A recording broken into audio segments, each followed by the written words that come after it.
Have you ever caught yourself in a moment of unexpected tenderness when you pride yourself on being tough? Or perhaps found yourself asserting dominance when your nature tends toward gentleness? That fleeting discomfort you feel in such moments isn't coincidence, it's your psyche revealing one of its most profound secrets. We live our lives believing we know ourselves, convinced that our identity is fixed, singular, and wholly our own. Yet beneath the surface of our conscious personality lies a hidden choreographer orchestrating a dance we barely recognize. Carl Jung called these mysterious forces the Anima and Animus, the feminine soul in men and the masculine soul in women. But this isn't simply about gender roles or stereotypes.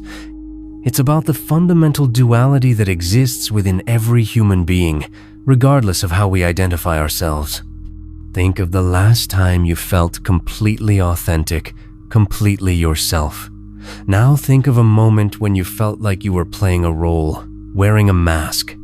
The difference between these experiences often lies in how well we're integrating these hidden aspects of our personality.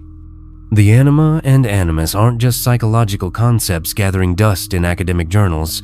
They're living, breathing forces that influence every relationship we form, every decision we make, and every dream we chase. The Anima represents the unconscious feminine qualities within intuition, emotion, creativity, receptivity, and the capacity for deep connection. It's the part of us that knows without knowing why, that feels before it thinks, that creates beauty from chaos. The Animus embodies the unconscious masculine qualitized logic, assertiveness, focus, independence, and the drive to achieve and protect. It's the part that cuts through confusion with clarity, that stands firm in the face of opposition, that builds and conquers. Here's where it gets fascinating. Most of us spend our entire lives expressing only half of our potential. Men often develop their animus qualities, becoming providers, leaders, logical thinkers, while their anima remains underdeveloped, creating an emotional desert where deep connections struggle to grow. Women frequently cultivate their anima, becoming nurturers, intuitive guides, emotional connectors, while their animus lies dormant, leaving them feeling powerless in situations that require assertiveness or strategic thinking. But what happens when a successful CEO finds himself crying at a movie? What occurs when a gentle teacher discovers her inner warrior during a crisis? These aren't personality flaws, they're glimpses of our wholeness trying to emerge. The tragedy isn't that we have these hidden sides. The tragedy is that we often fear them, suppress them, or project them onto others. We fall in love with people who embody our missing half, expecting them to complete us, only to discover that no one else can do the inner work that belongs to us alone. We criticize in others the very qualities we've banished from ourselves. We create internal civil wars where one side of our nature constantly battles the other for dominance. Yet here lies an extraordinary opportunity. What if instead of fighting these hidden forces, we learn to dance with them? What if the key to becoming whole wasn't about choosing sides, but about integration? Every great leader in history has possessed both strength and compassion. Every profound artist has balanced wild creativity with disciplined technique. Every person who has achieved deep fulfillment has found a way to honor both their need for independence and their desire for connection, both their logical mind and their intuitive heart. The journey toward this integration isn't always comfortable. It requires us to acknowledge parts of ourselves we've spent years denying. It means developing qualities that don't come naturally, stepping into roles that feel foreign, and sometimes disappointing people who prefer us to remain predictable. But the rewards are extraordinary. When we begin to integrate our anima and animus, something magical happens. We become more flexible in our responses to life's challenges. We develop a broader emotional range. We create deeper, more authentic relationships. We access creativity and problem-solving abilities we never knew we possessed. This isn't about becoming someone else. It's about becoming more completely yourself. It's about recognizing that the qualities you admire most in others might already exist within you, waiting to be discovered and developed. It's about understanding that your greatest strength might lie not in perfecting what comes easily, but in embracing what feels challenging. As we embark on this exploration together, remember that you're not broken or incomplete as you are. You're simply ready to meet the rest of yourself. The most revealing moments of our lives often happen not in solitude, but in the presence of others. That person who irritates you beyond reason, the one whose confidence you both admire and resent, the partner whose emotional depth you crave but sometimes find overwhelming. They're not just random encounters, they're mirrors reflecting back the parts of yourself you haven't yet learned to embrace. Sarah, a brilliant software engineer, found herself constantly frustrated with her colleague Marcus. "He's too emotional," she would complain. "He takes everything personally, makes decisions based on feelings rather than facts. It's unprofessional." What Sarah didn't realize was that Marcus was living out her underdeveloped animathy emotional intelligence, intuitive decision-making, and personal connection to work that she had systematically trained out of herself in pursuit of technical excellence. Meanwhile, David, a compassionate therapist, felt inexplicably angry whenever he encountered his neighbor, a successful entrepreneur. "She's ruthless," he would think. "All she cares about is money and winning. She has no consideration for others." Yet what truly bothered David wasn't the woman's behavior, it was his own underdeveloped animus, the assertiveness and goal-oriented drive he had suppressed in favor of being eternally understanding and accommodating. This is how the psyche works. What we haven't integrated within ourselves, we encounter in the world around us. It's as if the universe conspires to show us our missing pieces through other people, hoping we'll recognize them and reclaim them as our own. But here's where the magic begins. The moment Sarah started acknowledging her own emotions at work, not drowning in them, but including them in her decision-making process, her irritation with Marcus transformed into appreciation. She began to see how his emotional intelligence actually enhanced the team's problem-solving abilities. She started asking herself not just, "What does the data say?" but also, "How does this feel? What is my intuition telling me?" When David began setting boundaries and pursuing his own goals more assertively, not becoming cruel, but becoming more honest about his own niches, resentment toward his neighbor dissolved. He could finally see her drive and ambition as qualities worth respecting, even learning from. He discovered that being kind didn't require being a pushover, and that caring for others actually became more effective when he also cared for himself. This is the pathway to emotional balance, not through avoiding difficult people or suppressing our reactions to them, but by asking ourselves what they're teaching us about our own undeveloped potential. The process isn't always pleasant. Integration requires us to step outside our comfort zones to develop muscles we've never exercised. For someone who has built their identity around being logical and rational, learning to trust their intuition can feel like learning to walk on water. For someone who has always prioritized others' needs, asserting their own boundaries can feel selfish and wrong. But watch what happens in relationships when this integration begins. Instead of seeking partners who complete us, we become people capable of standing complete on our own while choosing to share that completeness with another. Instead of projecting our disowned qualities onto our loved ones, expecting them to be strong when we feel weak, or emotional when we feel disconnected, we learn to access these qualities within ourselves. The romantic myth of finding your other half gives way to something far more profound. two whole people choosing to create something together that neither could create alone. Arguments become less about one person being too emotional or too cold, and more about how to blend different strengths effectively. We stop trying to change our partners and start appreciating the very qualities that once drove us crazy, because we've learned to develop and value those qualities in ourselves. This integration transforms not just our intimate relationships, but all our connections. Leaders who develop their anima become more inspiring and emotionally intelligent, able to connect with and motivate their teams on a deeper level. Caregivers who develop their animus become more effective advocates, able to set boundaries that actually serve those they're trying to help. Parents who integrate both aspects raise children who see a full range of human possibilities modeled in front of them. The key insight here is that emotional balance isn't about finding the perfect middle ground between masculine and feminine qualities. It's about developing the ability to access whichever qualities a situation requires. Sometimes life calls for fierce protection and decisive action.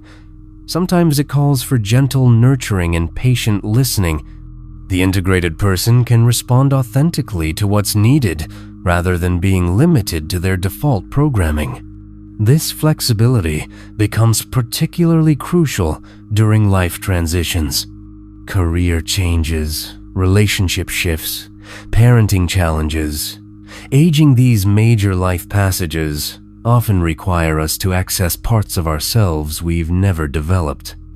The person who can only be strong will struggle when vulnerability is required. The person who can only be accommodating will struggle when leadership is needed. As we continue this journey of discovery, we're moving toward perhaps the most important question of all, not just how to recognize these hidden forces, but how to actively cultivate and integrate them into our daily lives. The transformation begins with a single, radical act: permission. Permission to be complex, contradictory, and beautifully human. Permission to contain multitudes, as Walt Whitman would say. But how do we actually go about integrating these hidden aspects of ourselves? How do we move from understanding to embodiment? The process is less like flipping a switch and more like tending a garden.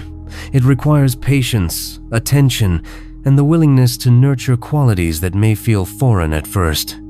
For those accustomed to leading with logic, the cultivation of intuition might begin with something as simple as pausing before making decisions and asking, "What does my gut tell me about this?"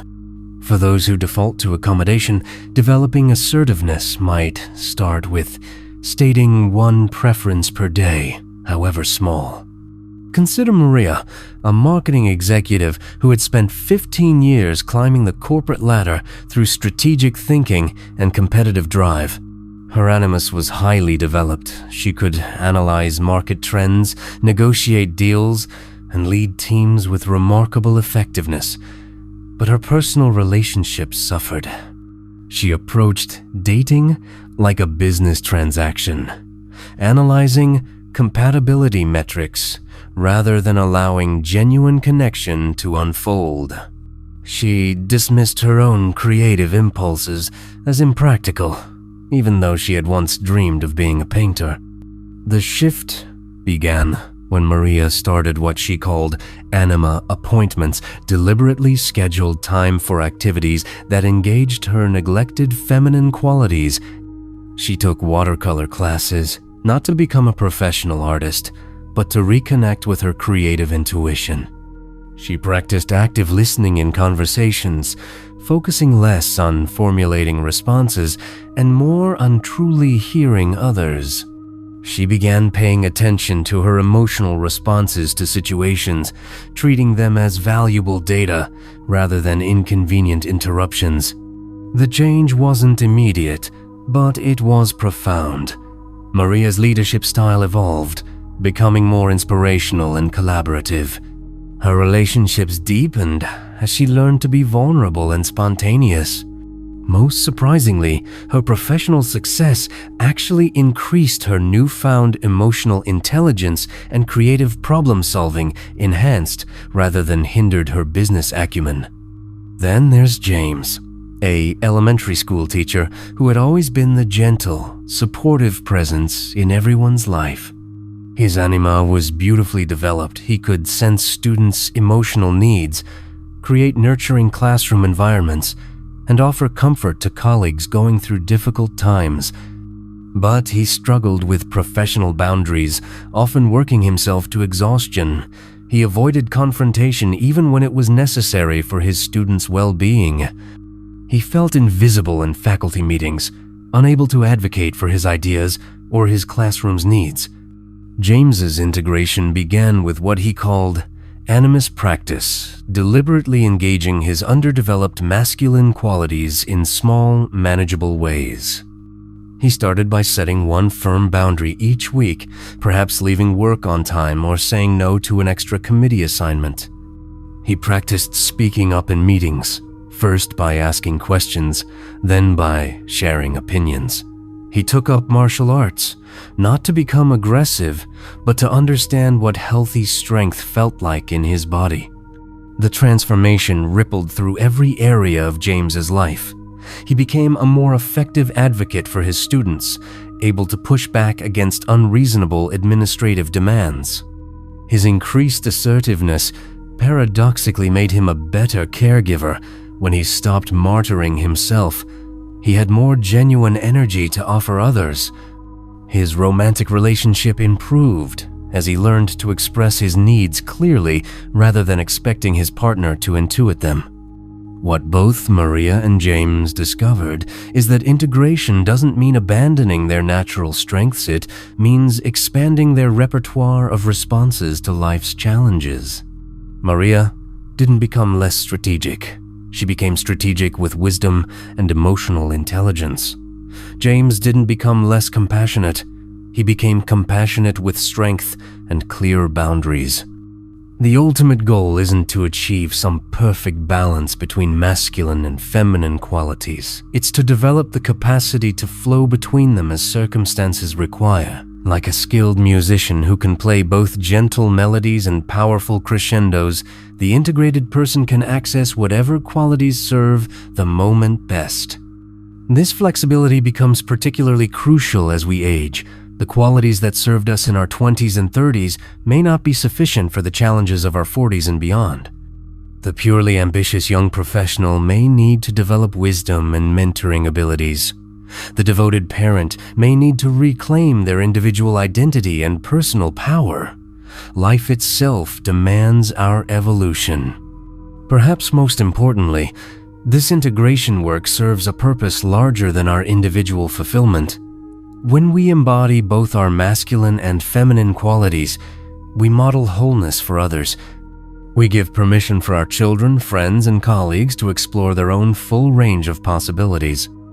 We contribute to a world where human potential isn't limited by narrow definitions of who we're supposed to be.